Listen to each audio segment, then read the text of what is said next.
Hello everyone, welcome to my YouTube channel mathematics. तो जैसा कि आप जानते हैं हमारा आइगन वैल्यू का टॉपिक स्टार्ट किया था हमने पिछले लेक्चर में, तो आज हम उसी को कंटिन्यू करने जा रहे हैं। तो जैसा कि आप जानते हैं ये कोर्स जो है based on CSIR, net, JRF and gate mathematics and it is also useful for IIT JAM, MSc entrances of different universities and BSc and MSc regular classes. तो चलिए स्टार्ट करते हैं हमारा आज का topic, eigen value, linear algebra lecture number 19, eigen value second. Eigen value का second lecture है, लेकिन लीनियर अलजेब्रा की जो सीरीज चल रही है हमारे पास उसका ये 19th लेक्चर है। तो आज हम कुछ शॉर्ट ट्रिक्स के बारे में पढ़ने जा रहे हैं। बड़ी ही अच्छी शॉर्ट ट्रिक्स होंगी जो आपको जो कॉम्पिटिटिव एग्ज़ाम्स है, नेट, गेट, IIT JAM, उसमें बहुत यूज़फुल होने वाली है। तो जल्दी से वीडियो को लाइक कर दीजिए, शेयर कर दीजिए एंड सब्सक्राइब द चैनल, ताकि ज़्यादा से ज़्यादा बच्चों को इसका फ़ायदा मिल सके। तो चलिए स्टार्ट करते हैं। आज हमने पिछले में कैरेक्टरिस्टिक पॉलिनोमियल, आइगन वैल्यू ये आप पढ़ चुके हैं। तो आज हम शॉर्ट ट्रिक्स करेंगे, कैसे निकाल सकते हैं हम डायरेक्ट अप्लाई करके, ठीक है। और PDF नहीं बनाई है मैंने, टाइम नहीं मिल पाया इतना, तो हम ऐसे ही करेंगे। चलिए कोई बात नहीं। Short tricks to find eigen values, ठीक है। तो आइगन वैल्यूज़ को निकालने की जो भी शॉर्ट ट्रिक्स है आज हम उसके बारे में पढ़ेंगे।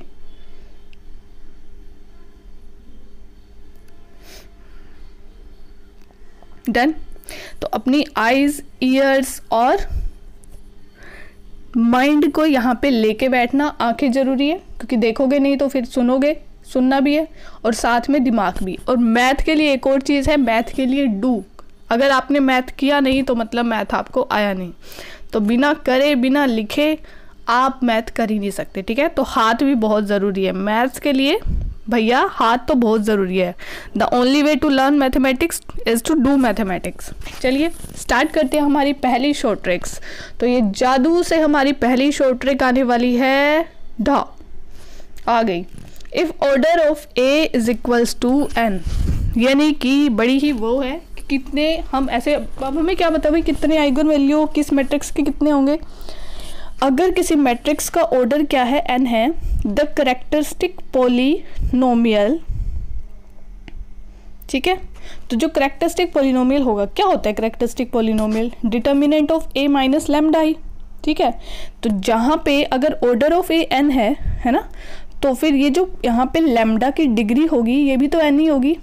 सीधी सी बात है, डिटर्मिनेंट निकालेंगे तो जो मैट्रिक्स का ऑर्डर होगा वही डिग्री होगी लैम्डा की, वही लैम्डा की डिग्री है। दैट मीन जो पॉलिनोमियल होगा, कैरेक्टरिस्टिक पॉलिनोमियल, ठीक है, इज ऑफ डिग्री n, ठीक है। मतलब लैम्डा की जो मैक्सिमम पावर होगी वो n ही हो सकती है, ऑब्वियसली सी बात है, क्योंकि डिटर्मिनेंट जो निकलेगा उसकी जो डिग्री होगी मेरे पास n होगी, ठीक है। अब कैरेक्टरिस्टिक पॉलिनोमियल का जो सॉल्यूशन होता है वही क्या होती है, इसकी आइगन वैल्यू। सबको पता है ये हमने पिछले लेक्चर में किया है, ठीक है। तो नंबर ऑफ आइगन वैल्यूज़ कितनी निकलेगी? अब सीधी सी बात है, जितने पॉलिनोमियल की डिग्री होती है उतने ही उसके सॉल्यूशन होते हैं, है ना। अब अगर तो इसका मतलब आइगन वैल्यू n निकल गई मेरे पास, तो नंबर ऑफ आइगन वैल्यूज़ हो गई n। तो ये आपकी पहली शॉर्ट ट्रिक्स है कि कितनी आइगन वैल्यूज़ को फाइंड आउट करेंगे, कितनी आइगन वैल्यूज़ है किसी भी पॉलिनोमियल की, किसी भी कैरेक्टरिस्टिक की, तो ऐसे फाइंड आउट कर सकते हो। अब करते हैं हम सेकंड शॉर्ट ट्रिक।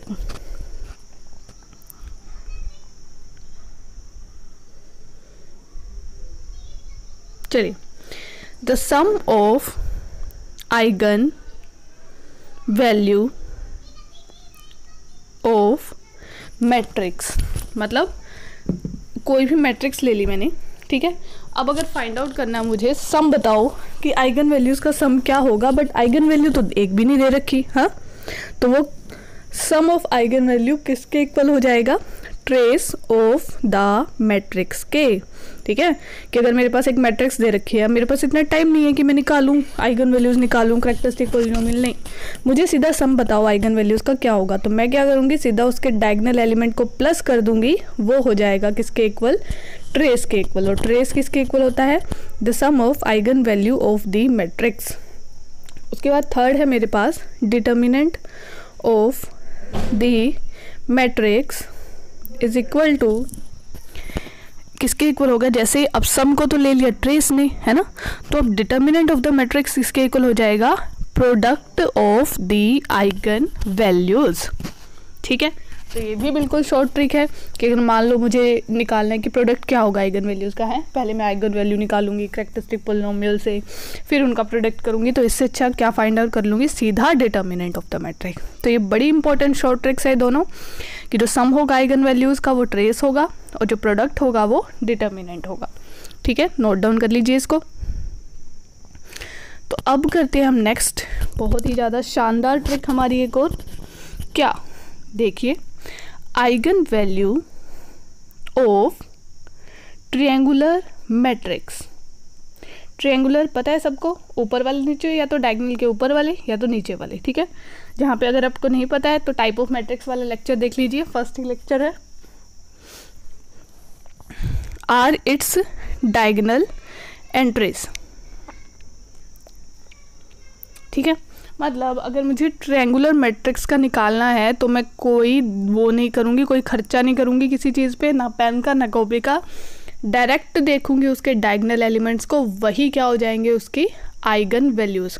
अब हमने पिछले लेक्चर में की थी एक चीज़, डिटर्मिनेंट में जब डिटर्मिनेंट निकालना सीखा था, तो डिटर्मिनेंट किसके इक्वल होता है, प्रोडक्ट ऑफ डायगोनल एंट्रीज के, है ना, ये हमने पिछले लेक्चर में करा है। डिटर्मिनेंट जो है ट्रायंगुलर मैट्रिक्स का किसके इक्वल होता है, प्रोडक्ट ऑफ डायगोनल एंट्रीज। और पीछे अभी अभी मैंने किया है बिल्कुल ताज़ा ताज़ा कि जो डिटर्मिनेंट है वो किसके इक्वल होता है, प्रोडक्ट ऑफ आइगन वैल्यूज़। समझ गए, अब इनको मैच करो, कंपेयर करो, यानी कि आइगन वैल्यूज़ क्या हो जाएगी ट्रायंगुलर मैट्रिक्स में, इसकी डायगोनल एंट्रीज के इक्वल। ओके, समझे कैसे आया ये। चलिए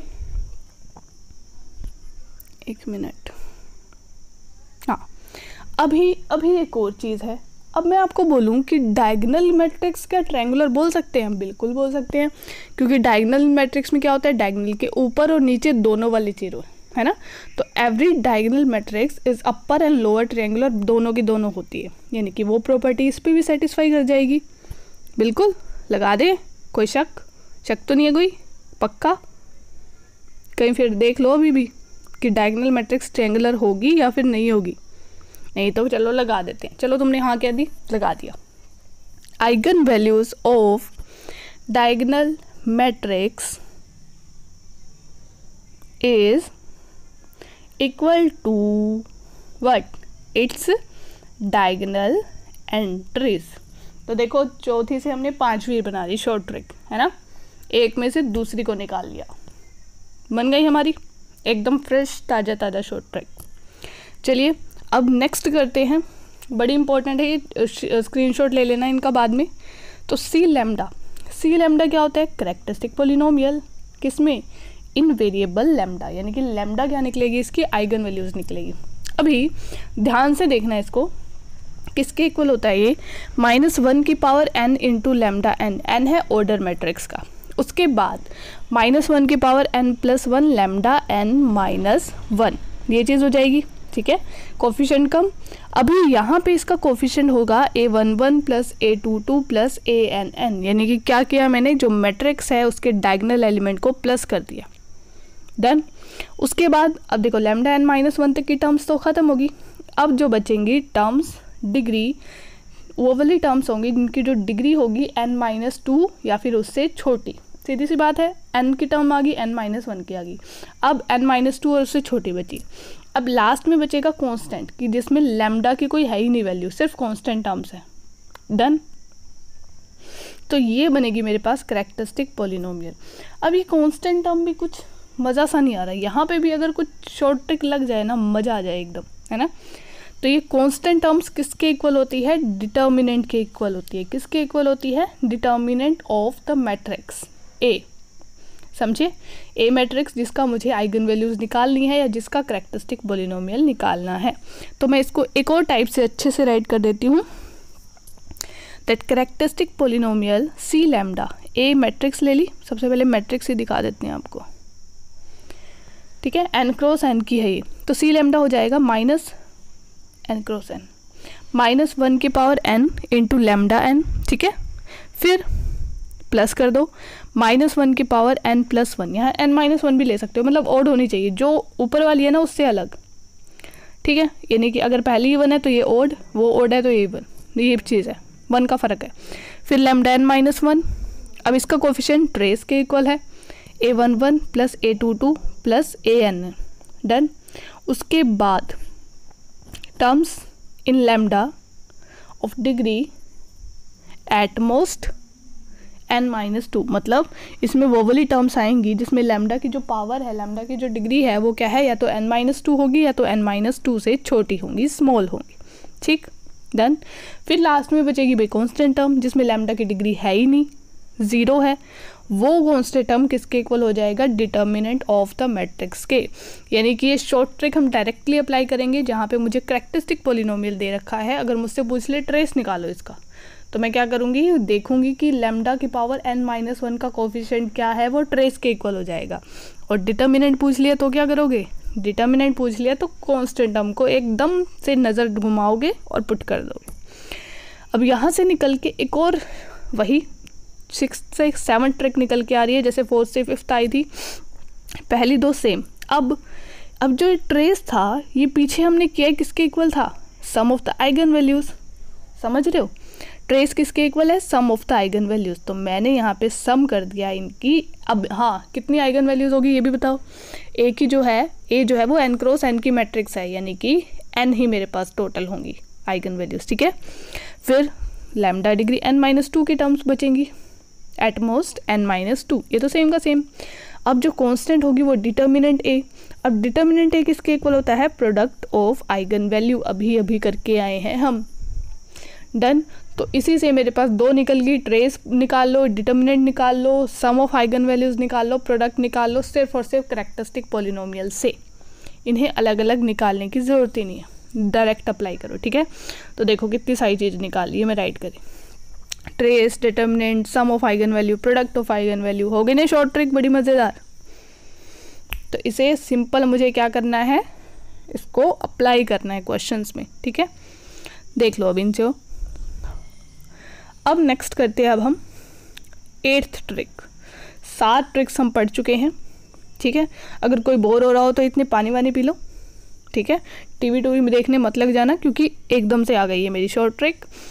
all eigen values of non singular matrix are non zero. यानी कि अगर कोई मैट्रिक्स नॉन सिंगुलर है, नॉन सिंगुलर माने तो जिसका डिटर्मिनेंट जो है वो नॉट इक्वल्स टू ज़ीरो है। डिटर्मिनेंट क्या है, नॉट इक्वल्स टू ज़ीरो, तो उस पर कोई भी आइगन वैल्यू ऐसी नहीं होगी जो ज़ीरो होगी। मान ले इसकी बात ऐसे ही, मान ले कि नहीं भाई मैं नहीं मानता, हाँ तुम में से कोई बोल देगा मैं नहीं मानती या मैं नहीं मानता, मैं तो लेट करूँगा कि है इसके पास एक आइगन वैल्यू ज़ीरो। अभी मैं पीछे करके आई हूँ कि जो आइगन वैल्यू का प्रोडक्ट होता है, मान लिया 0 ABCD आइगन वैल्यू है ना, वो किसके इक्वल होता है, डिटर्मिनेंट ऑफ द मैट्रिक्स के। अगर एक आइगन वैल्यू भी 0 आ गई तो ये प्रोडक्ट 0 हो जाएगा, है ना। मतलब ये जो मैट्रिक्स है इसका डिटर्मिनेंट तो 0 आ गया, मतलब मैट्रिक्स क्या बन गई, सिंगुलर वही होते हैं इसका डिटर्मिनेंट 0, तो ये तो गलत बात है भाई। मतलब जो ये 8th शॉर्ट ट्रिक है ये बिल्कुल सही बोल रहा है कि जो डिटर्मिनेंट नॉन ज़ीरो रहेगा नॉन सिंगुलर का, तो इसकी सारी की सारी जो आइगन वैल्यूज़ है वो भी क्या रहेंगी, नॉन ज़ीरो। डन, मान लेते हैं, चलो इसकी बात, ये भी क्या याद रखेगा। अब नॉन सिंगुलर आए और सिंगुलर ना आए, ऐसा तो हो ही नहीं सकता है, दोनों भाई हैं जुड़वा, बस एक थोड़ा सा फ़र्क है कि बोलो एक के बाल थोड़े खड़े हैं एक के थोड़े नीचे हैं। सिंगुलर थोड़ा सीधा साधा है, नॉन सिंगुलर थोड़े अटपटे से काम करता है, ये मान लो। All eigen value of singular matrix, नहीं ऑल नहीं आएगा, एटलीस्ट 1, कम से कम एक, ज़्यादा से ज़्यादा कितनी भी हो सकती है, कम से कम एक, at least 1 eigen value of singular matrix is 0। यानी कि जो सिंगुलर मैट्रिक्स होगी, अब देखो डिटर्मिनेंट क्या होना चाहिए सिंगुलर का, 0, यानी कि डिटर्मिनेंट किसके इक्वल होता है, और प्रोडक्ट ऑफ आइगन वैल्यू, सीधी सी बात है। अगर ये सारी की सारी नॉन ज़ीरो हो जाएंगी तो डिटर्मिनेंट तो 0 होगा ही नहीं, तो कम से कम एक को तो 0 होना ही पड़ेगा, ठीक है। एटलीस्ट 1 को तो 0 होना ही पड़ेगा ताकि जो डिटर्मिनेंट है वो 0 हो जाए, ताकि ये सिंगुलर बनी रहे। डन, चलिए एक मिनट, चलिए मान ली अब इसकी भी बात कि ये भी बिल्कुल सही बोल रहा है, वरना ये बुरा मान जाएगा। अभी हम करते हैं टेंथ भी बड़ी इंपॉर्टेंट है। If sum of elements of each row, ध्यान से देखना इंपॉर्टेंट है बड़ी, of each row of matrix is के मैंने कोई भी कांस्टेंट ले लिया, 1 2 3 4 5 6 7 8 कुछ भी हो सकता है, मतलब कि फर्स्ट रो के एलिमेंट का सम भी 1 आ रहा है, कुछ भी 1 2 3 जो भी एक ही आना चाहिए कांस्टेंट, सेकंड का भी वही आ रहा है, थर्ड का भी वही आ रहा है,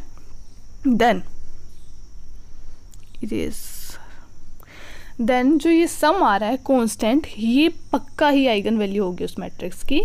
तो हम लिस्ट को राइट कर सकते हैं, देन के must be eigen value of the matrix. हो गया, यानी कि अगर सम जो है हर एक रो का या फिर हर एक कॉलम का कोई सेम नंबर आ रहा है तो वो पक्का आइगन वैल्यू होगी। कैसे होगी, मान लूँ मैं इसकी बात? नहीं भाई, मैं नहीं मानता। करके दिखाओ हमें, तो लियो करके देख लेते हैं। मैट्रिक्स ले ली मैंने, A11 1 2 1 n, और जो डायगोनल एलिमेंट है उसमें से माइनस कर दिया लैम्डा, A माइनस लैम्डा ही बन गया। एक बार राइट कर देती हूँ मैं इसको। चलिए, ज़्यादा लिखना नहीं, क्यों खर्चा किया फालतू में लिखने का, ये लाइन लगा दी, इसका मतलब हो गई, सारी एंट्री आ गई इसके अंदर, मान लो। ठीक है, अभी मान लिया कि सारी की सारी जो रोज़ हैं उसमें हर एक एलिमेंट का सम के आ रहा है ईच रो में। ठीक है, फर्स्ट रो के एलिमेंट का सम भी के है, सेकंड रो के भी, थर्ड के भी, फोर्थ के भी, सबके। मतलब A11 plus A12 plus A1n किसके इक्वल आ रहा है? के। ये तीन टर्म्स नहीं ली, इसका मतलब है जहाँ तक भी जाएगा n, समझ रहे हो? डैश डैश डैश डाल दो बीच में, पूरा लिखने की ज़रूरत नहीं है, फालतू का खर्चा मत किया करो। ठीक, डैश डाल दो बस, ये मैंने लिख दिया। अभी हमने पीछे ना एलिमेंट्री ऑपरेशंस के बारे में पढ़ा था। क्या पढ़े थे? एलिमेंट्री ऑपरेशंस पढ़े थे, कुछ का अलग अलग इफेक्ट पड़ता है। अब एक एलिमेंट्री ऑपरेशन ऐसा पढ़ा था हमने जिसका जो है डिटर्मिनेंट पे कोई इफेक्ट नहीं पड़ता। वो था अगर हम रोज़ को ऐड कर दें, कितनी भी रो को आपस में ऐड कर दे या कॉलम्स को ऐड कर दें, तो उसका डिटर्मिनेंट पे कोई इफेक्ट नहीं पड़ता। No change of determinant. ठीक है, डिटर्मिनेंट में कोई इफेक्ट नहीं पड़ेगा इसका। तो फिर मुझे यही चाहिए, मुझे सिर्फ डिटर्मिनेंट में फ़र्क नहीं पड़ना चाहिए ताकि मेरा कैरेक्टरिस्टिक पॉलिनोमियल चेंज ना हो। ठीक है, तो मैं अप्लाई कर दूँ, ये कर देते हैं। अब मुझे A11 plus A12 plus A1n बनाना है, और वो तभी बनेगा जब मैं सारे के सारे कॉलम्स को प्लस कर दूंगी। तो मैंने कर दिया। C1 को मैंने क्या बना दिया? C1 plus C2 plus Cn बन गया। अभी जब मैंने इनको प्लस किया तो राइट कर देती हूँ मैं, A11 plus A12 plus A1n। ठीक है, माइनस लैम्डा बच गया, बाकी सेम। जो फालतू का खर्चा नहीं करता, लगा दो एक सीधी लाइन, इसका मतलब लिख दिए तुमने। ठीक है, हमें तो भाई ऑब्जेक्टिव क्वेश्चन देने हैं, कोई चक्कर ही नहीं है। फिर से लिख दिया an1 plus an2 plus ann minus lambda, बाकी सबका मालिक, ये सीधी लाइन, खत्म।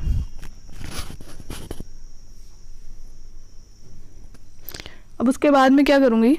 ये A11 plus A12 plus A1n किसके इक्वल है? के। किसके इक्वल है? के। यानी कि डायरेक्ट पुट करो वैल्यू, इतनी लंबे लंबे क्या A11 A12 A1n लिखना, के माइनस लैम्डा बन गया, और बाकी सबका मालिक एक। तो ये लाइन लगा दी हमने। अभी मैं क्या करती हूँ, के माइनस लैम्डा को कॉमन हम कम लेते हैं जब कोई एक नंबर कॉमन हो, एक पूरी की पूरी रो में या पूरी की पूरी कॉलम में। ठीक है, तो ये बन गया, यहाँ 1 1 1 आ गया। अभी जब मैं इसका डिटर्मिनेंट निकालूंगी तो वो क्या आएगा? डिटर्मिनेंट के माइनस लैम्डा इनटू में ये जो बीच वाली मैट्रिक्स बची है इज इक्वल टू 0। अब जब मैं इस टाइप की क्वेश्चन सॉल्व करती हूँ, दो नंबर्स है 0 के इक्वल है, या तो पहले वाला 0 होगा या तो बाद वाला, दोनों को ही 0 के इक्वल पुट करके देखूंगी ना। तो पहले को जब 0 के इक्वल पुट करके देखा तो लैम्डा की वैल्यू क्या आ गई? के। यानी कि के आइगन वैल्यू तो होगी ही होगी, और जो बाकी निकलेगी वो उसको 0 के इक्वल पुट करके निकल जाएगी। समझे? तो ये होगी हमारे पास। ध्यान से देख लो, अगर सम है ईच रो ऑफ एलिमेंट का के, तो के must be eigen value of the matrix. तो 10 शॉर्ट ट्रिक्स हो गई है। अब 11वीं के पास जा रहे हैं हम, हमारा 10 का पाला पूरा हो गया। समझे? तो 11वीं आई थिंक लास्ट ही है, last but not the least वाली चीज़ है, ये इम्पोर्टेंट है। If lambda is eigen value of square if नहीं लगाओ, इफ़ बाद में लगेगा, ठीक है। Lambda is eigen value of square matrix, A ले ली मैंने। इफ़ एंड ओनली इफ, इसका मतलब है दोनों डायरेक्शन में घूम सकता है भाई, है ना, रिवर्सिबल है, इधर भी जा सकता है उधर भी जा सकता है। Then there exist X not equals to 0, X क्या है, eigen vector, such that A X is equal to lambda X. अब ये किस टीडिया का नाम आ गया भाई, ये हमने पिछले लेक्चर में पढ़ा है। इसको जब मैं लेफ्ट हैंड साइड में लेके आती हूँ तो ये इक्वेशन बन जाएगी A X minus lambda X, तो ये बन जाएगा A minus lambda I X is equal to 0, ठीक है।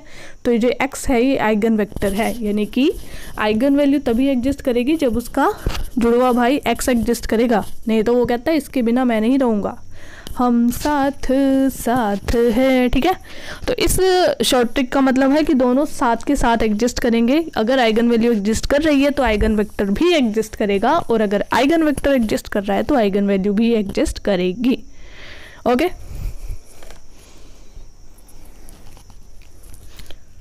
अब करते हैं हम 12th, सॉरी एक और आगे भाई, हमने इसको last but not the list करा, बट एक और है हमारे पास, वही last but not the list करते हैं। कोई बात नहीं, बस ज़्यादा लंबा लेक्चर नहीं खींचेंगे, छोटे छोटे लेक्चर्स लेके आएंगे। इफ़ लैम्डा इज़, ताकि आप भी बोर ना हो, if lambda is eigen value of A N cross N, obviously square matrix है उसी का एग्जिस्ट करेंगे। देन अब मैं बोलूँ ए का स्क्वायर की बताओ आइगन वैल्यू क्या होगी, अब तुम क्या करोगे, ए स्क्वायर निकालोगे और फिर करैक्टरिस्टिक बोलोगे, हट इतना लंबा कौन करेगा, सारा पेपर ही ख़त्म हो जाएगा। मैं क्या करूँगी, सिंपल ए की आइगन वैल्यू निकाली और फिर उसकी पावर वही कर दी जो मुझे निकालनी है। अब ये कैसे आया, ऐसे ही मान लिया बिना बात, नहीं ऐसे नहीं मानेंगे हम, बिल्कुल भी नहीं मानेंगे, निकालेंगे। ए की लैम्डा है तो ये इक्वेशन लिख दी, यही होती है मेरे पास।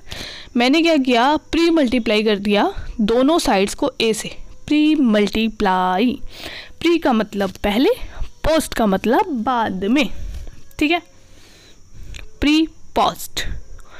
अभी ये नंबर है, सीधी सी बात है, नंबर को कहीं पे भी फेंक दो बेचारे को, आगे ले आओ पीछे ले आओ कोई फ़र्क नहीं, कि कम्यूट करता है, फेंकना नहीं है भाई नंबर्स को, नंबर्स का ही खेल है मैथ में।